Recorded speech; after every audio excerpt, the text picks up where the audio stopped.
দেখো মুরগির মাংস খুব সুন্দর লাল লাল করে ভেজে রেখেছি, দেখতে পাচ্ছ ভাজাটা। তো দেখো আলু ভালো করে পেঁয়াজ রসুন দিয়ে আদা শুকনো লঙ্কা সব পেস্ট করে ভালো করে কষাচ্ছি। কষানো আমার হয়ে গেছে, জল আমি ঢেলে দিলাম। মাংস ভাজা তরকারি পরিমাণে আর একটু জলটা দিয়ে দেওয়া হলো। এরপর আমি ভাজা মাংসগুলো সব ঢেলে দিলাম। খুব সুন্দর লাল করে ভেজেছি।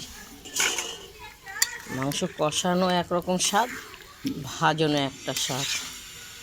তো এটা ফুটবে। এদিকে মটরশুঁটি 100 টাকা কেজি। তো খুব সুন্দর আলু একটু সিদ্ধ হবে পরিমাণে, ঝোলটা একটু টানাবো, মাখা মাখা হবে। তো আমার মাংসটা হয়ে গেছে, গরম মশলাটা দিয়ে দিচ্ছি। আজকে রবিবার, মাংস ভেজে তরকারি খুব সুন্দর। এরপর আমি নামাবো। প্রথম থেকে লাস্ট তোমাদের মাংস ভেজে তরকারিটা করে দেখালাম।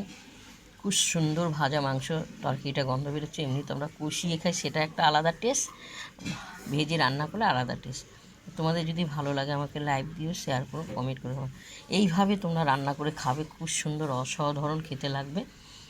তো আজকে রবিবার, তাই এমন মাংস করা হলো কষা কষা ভেজে। চলো, এই যে আমার ভাত হয়ে গেছে, দেখতে পাচ্ছ গরম ভাত আর মাংস কষা দিয়ে খাবো। টাটা।